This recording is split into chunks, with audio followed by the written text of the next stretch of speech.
Doamnă primar, a trecut un an. Cum ne puteți caracteriza în câteva cuvinte acest an?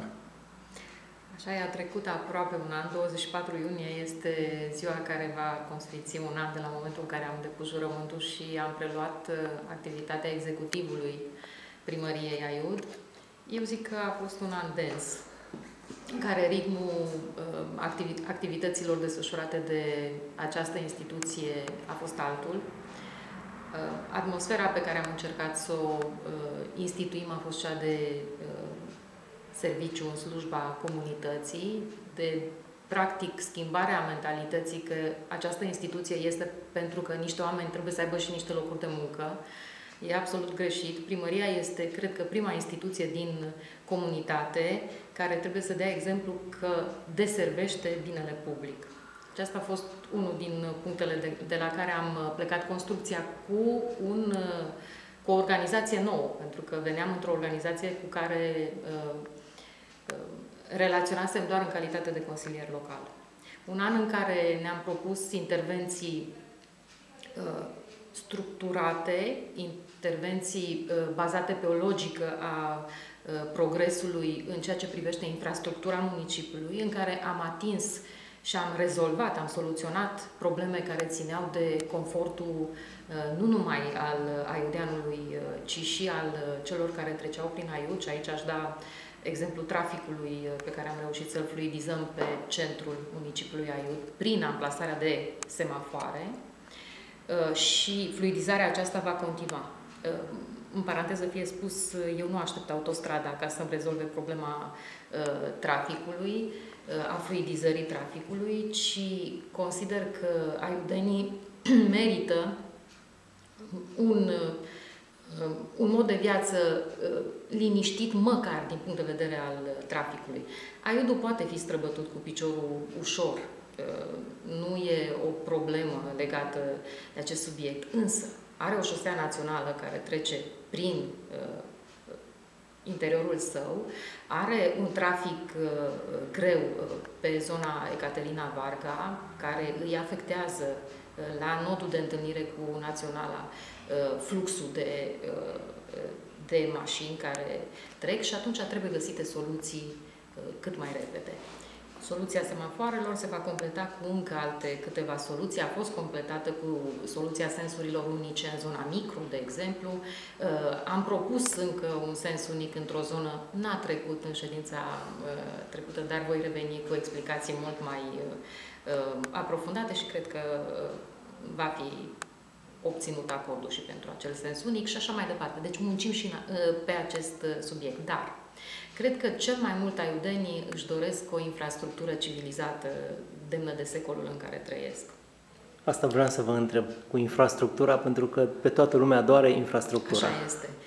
Trebuie să recunoaștem că în municipiul Aiud, nu în localitățile sau componente sau statele aparținătoare, în municipiul Aiud, în inima localității, există străzi neasfaltate în 2017. Și atunci, cea mai mare parte a opțiunii noastre a fost să repartizăm atât din bugetul nostru, cât și din alte posibilități de finanțare, lucrări pentru reabilitarea infrastructurii rutiere. Cred că e, după ideea locurilor de muncă aici, acasă și a renunțării la navetă, povestea infrastructurii rămâne cea mai uzitată.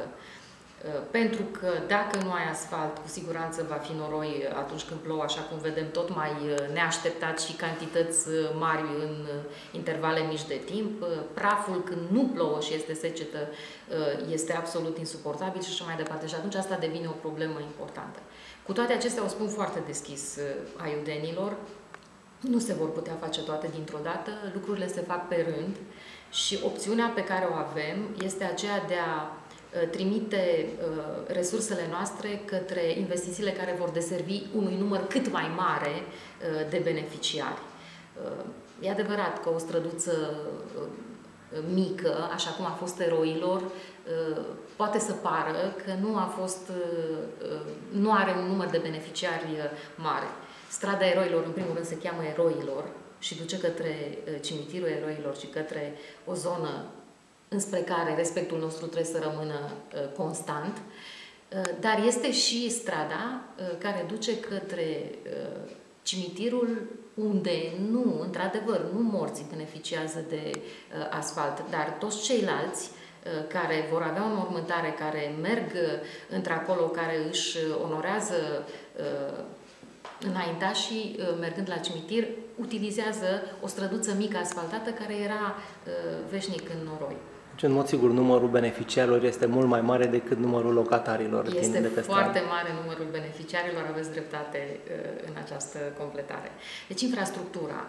Anul acesta am început din plin procesul de modernizare, reparații, asfaltare și dau exemplu șantierul din zona Gheorghe Doja, Brazilor, vorba unui profesor drag mie, domnul profesor Zamă, de peste 30 de ani așteptăm asfaltul pe strada noastră. De asemenea, cu bunele și cu relele, șantierul nu este neapărat un lucru plăcut. Lucrările le fac firmele de construcții care câștigă în baza unor licitații. Unele lucrează mai aplicat, altele lucrează într-un ritm mai lent, altele trebuie să fii zilnic acolo pentru că s-ar putea să nu fie chiar ce ți-ai propus tu prin proiect. Locuitorii pot să aibă anumite feedback-uri negative. Cu toate acestea, bune, rele la un loc, Brazilor se va asfalta și acolo mai există încă un lanț de străduțe care beneficiază de lucrări la infrastructura de apă, deci rezolvăm toată problema de dedesubt ca să putem veni cu infrastructura rutieră. Încă 3 străzi. Noi anul acesta vom face tot efortul în acest sens. Salcămilor viitorului și așa mai departe. Însă, în zona micro, unde rămăsesem anul trecut în imposibilitate de a aplica covorul asfaltic, de a face parcările, trotuarele și spațiile verzi de a le aduce în actualitate, pentru că tocmai înlocuisem rețeaua de azvociment de dedesubt. Dacă își amintesc aiudenii, așa mi-am început mandatul, cu Ziua Rozelor, care urmează peste o săptămână din nou, cu Ziua Rozelor și nenorocirea din zona micro, unde se spărgea țeava tot la 2 zile și aiudenii din acele blocuri rămâneau fără apă. M-am deplasat la fața locului, am constatat că e rețeaua de azvociment atât de veche, oricum nesănătoasă, dincolo de orice alt aspect, dar atât de veche încât dacă rezolvai o treabă aici, peste 2 metri pleznea în nici 2-3 zile. Și atunci am găsit resurse financiare, am înlocuit rețeaua și acum, în sfârșit, după ce am votat bugetul, după ce am desfășurat licitația pentru reparații, reușim să intervenim în forță, pentru că lucrările merg foarte bine. Deocamdată sper să le țină ritmul celor care au început lucrările de reparație acolo. Intervenția în zona microaccente sever, unde vom da o linie elegantă, frumoasă și pe care o merită locuitorii din zona aceea pe deplin. Am văzut că viața culturală a Aiudului își continuă drumul pe un sens foarte bun. Așa e. Este în creștere. Este. Pentru anul acesta ce aveți pregătit? Evenimentele continuă, au fost și evenimente noi. Am încercat să aducem în Aiud muzică din diferite zone de interes. Vom avea și concerte rock, vom avea și concerte de muzică ușoară. Eu zic așteptate de comunitatea aiudeană, pentru că la un moment dat era o dispută între iubitorii festivalului de folclor și iubitorii altor genuri de muzică, adică, într-un fel, ceea ce încercăm noi este să creăm o zonă de înțelegere. Putem să vedem și un festival de folclor, care anul acesta va fi festivalul de folclor Aiud Ogna Mureș. Am reușit să facem un parteneriat cu cei de la Ogna Mureș și 3 zile va fi festivalul la Aiud, 3 zile la Ogna Mureș. Tot 6 zile ține festivalul, beneficiază și Ogna Mureșenii la ei acasă de această de acest frumos eveniment, dar reușim să aducem și alte tipuri de evenimente. Repet, Ziua Rozelor va aduce o surpriză plăcută aiudenilor, în sensul în care o formație de muzică pop-rock va cânta la finalul evenimentului și e 24 iunie, momentul în care avem Ziua Rozelor. Da. Urmează acum, însă, la sfârșitul săptămânii, colocviile de literatură, la care vă invităm, dacă aveți timp, să participați. Un eveniment de tradiție pe care Centrul Cultural Liviu Rebreanu îl desfășoară cu un plus de calitate de la an la an. Festivalul de folclor, deci concerte de muzică ușoară, rock, muzica în stradă va fi o componentă pe care o aducem în Aiud în acest an. O să simtă aiudenii această idee dezvoltată de la an la an, dar în acest an îi dăm o primă tușă. Spuneați acum un an că în Aiud aveți de luptat în primul rând cu mentalitățile. Nu numai celor din primărie, ci în general cu mentalitatea omului de pe stradă. Ați reușit să faceți pași în această direcție? Da, uitați, săptămâna aceasta, luni, am început cu lansarea campaniei Fii campion, aruncă la coș, și ne referim la păstrarea curățeniei în oraș. Ne mândrim cu cei care nu aruncă mizeria pe jos, nu își aruncă gunoaiele în Valea Aiudului, care înțeleg să colecteze selectiv deșeurile, care înțeleg să fie partea soluției, nu partea problemei în privința curățeniei orașului. Dar avem și oameni care nu respectă aceste lucruri. Am dat la un moment dat, prin intermediul poliției locale, o amendă legată de deversarea molozului în zona Văii Aiudului, pentru că am reușit să surprindem în flagrant întâmplarea. Dacă reușim să facem aceste lucruri, putem da amenzi, altfel e foarte complicat să faci acest lucru. Mi-amintesc o intervenție de câteva zile a poliției locale în locul de joacă pentru copii din centru, unde se mâncau semințe într-o veselie și efectiv se scuipau pe jos. A fost poliția acolo, a intervenit. Facem lucrul acesta de câte ori este posibil. Dar campania despre care vă vorbesc ține de alte resorturi. Ține de partea de educație, care se întâmplă ca proces, care durează, care vine foarte bine de la cei mici înspre cei mari. Cei mici au darul de a face de rușine pe cel mare dacă greșește mult mai usturător decât o amendă, credeți-mă, pentru că o face în zona publică, fără niciun fel de restricție și rușinea e mult mai mare în acel moment. Vom continua să dăm amenzi atunci când surprindem în flagrant o încălcare a prevederilor legale. Vom atenționa prin compartimentul de mediu ceea ce se încalcă. Curățenia, da, atitudine față de curățenie este una, și mentalitatea. Să știți că mentalitatea cineva trebuie să facă curat după mine e greșită. Curățenia se face, dar se și menține.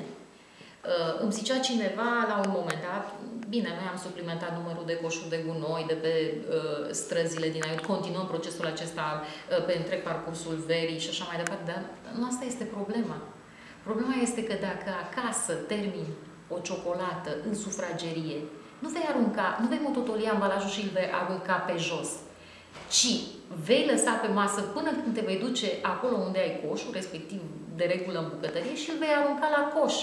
Regula e aceeași și în oraș. Nu arunci ambalajul produsului pe care l-ai terminat sau mucul de țigară sau orice altceva pe jos, ci te vei duce până acolo unde ai un coș. E simplă regula. Nu înțeleg de ce pe stradă, dacă la 25 de metri este următorul coș de gunoi, nu mai am răbdare să ajung la el. Până la urmă, despre ce discutăm? Regula e regulă. Asta e legat de curățenie. Nu cred că o să o rezolvăm într-un an, dar e vorba de a face pași în această direcție.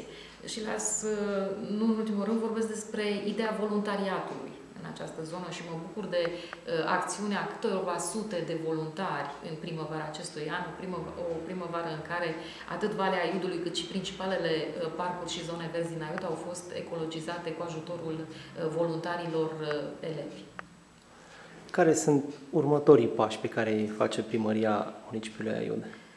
Ne consolidăm portofoliul de proiecte pentru accesarea de fonduri europene. E o componentă pe care mizăm în măsura în care competiția în care intrăm, pentru că este o competiție în câștigarea de fonduri europene, competiția ne va face și câștigători. Când vorbesc de portofoliu, vorbesc să trecem de 5-6 proiecte cu care să intrăm. Cu cât mai multe, cu atât mai multe șanse.